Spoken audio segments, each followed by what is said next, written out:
Un simple triangle. Euh, Trois côtés, trois angles. Ça paraît tout bête, hein? Oui, à première vue.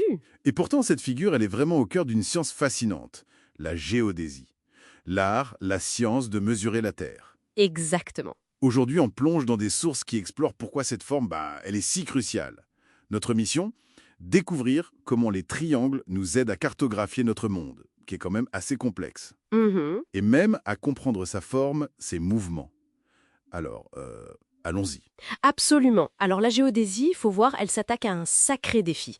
Décrire la forme irrégulière de notre planète, Oui. avec sa gravité qui varie, sa rotation. C'est pas simple.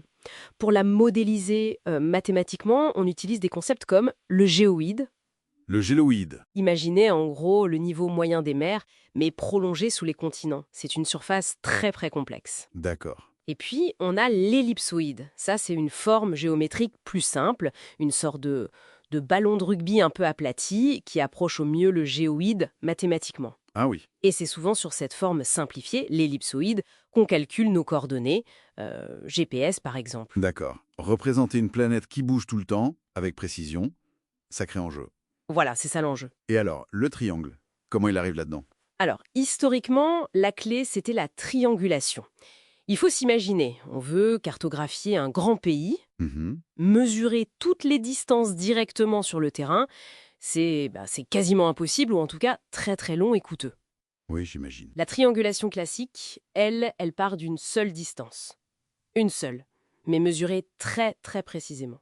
C'est ce qu'on appelle la base. D'accord, une base. Ensuite, depuis les deux bouts de cette base, on va viser un troisième point, au loin.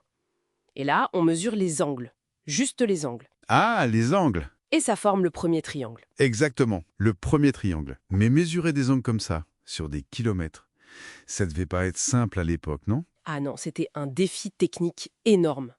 Ça a d'ailleurs poussé l'innovation pour les instruments de mesure. Mais bon, une fois qu'on a cette base et ces deux angles, Ouais. la magie de la trigonométrie entre en jeu. Surtout la loi des sinus. Elle permet de calculer la longueur des deux autres côtés du triangle Ah, d'accord. sans les mesurer directement, précisément. Et c'est là que ça devient vraiment puissant. Ces nouveaux côtés qu'on vient de calculer, ils deviennent à leur tour les bases. Ok, pour d'autres triangles. Voilà, pour de nouveaux triangles juste à côté.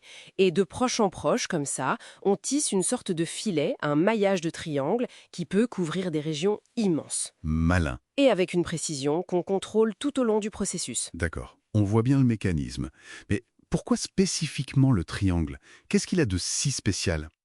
Il y a trois raisons principales en fait. Premièrement, sa rigidité.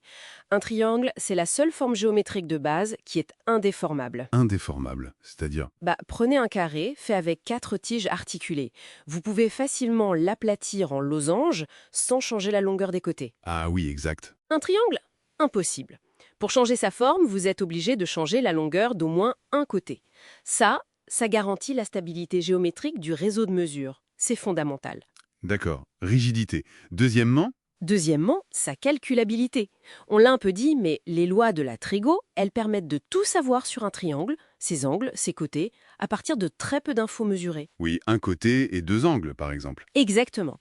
Et ça, c'est la clé pour déterminer les positions des points, même ceux qui sont très loin et inaccessibles. On voit plus loin que ce qu'on mesure directement. C'est un peu ça, oui. Et troisièmement, sa simplicité et aussi sa capacité à découper, à paver n'importe quelle surface complexe. Ah oui. Pensez aux modèles numériques de terrain, les MNT. Très souvent, ils font sous forme de TIN, réseaux triangulés irréguliers. La surface du sol, même très accidentée, elle est représentée par une mosaïque de milliers de petits triangles plats. C'est très efficace. Rigidité, calculabilité, simplicité. C'est cette combinaison qui a permis des trucs assez fous, historiquement, hein. Carrément. On pense à Snellius, Picard, puis les Cassini sur plusieurs générations. Leurs travaux ont mené aux expéditions au Pérou et en Laponie, Oui, célèbres expéditions. qui ont prouvé que la Terre était aplatie au pôle, comme Newton l'avait prédit. Et bien sûr, la fameuse carte de Cassini. Une première carte géométrique complète de la France, basée sur cette triangulation super rigoureuse, un travail de titan. Tout à fait. Alors aujourd'hui, évidemment, la technologie a bien changé. On a le GNSS, GPS, Galileo, etc. Oui, les satellites, hein. Le principe qui domine maintenant, c'est plutôt la trilatération. Là, on ne mesure plus les angles, mais les distances. les distances entre notre récepteur et plusieurs satellites. Comment on mesure ces distances? En fait, on mesure le temps que met le signal radio à voyager du satellite jusqu'à nous. Et comme on connaît la vitesse de la lumière, On en déduit la distance. Malin aussi. voilà.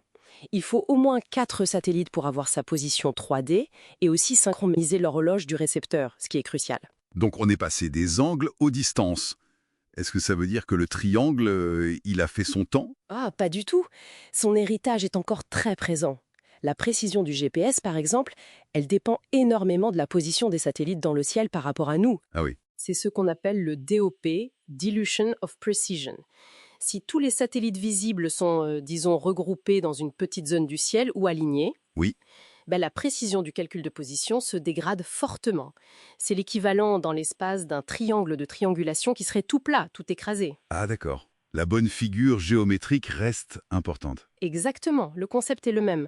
Et ce n'est pas tout. Ah. En topographie locale, sur le terrain, les géomètres utilisent toujours des stations totales. Ces appareils mesurent à la fois des angles et des distances. Oui. Et les méthodes de calcul pour déterminer les coordonnées des points qu'ils mesurent, comme le rayonnement ou le cheminement, reposent toujours directement sur la trigonométrie, sur la résolution de triangles. D'accord. Et même les réseaux de stations permanentes, comme le RGP en France, qui servent de référence ultra précise, leur conception, leur analyse, ça fait appel à des principes de réseau géodésiques ou la géométrie, et souvent la force des figures triangulaires est essentielle pour garantir la fiabilité. Donc en fait, le triangle est toujours là, bien ancré. En somme, oui.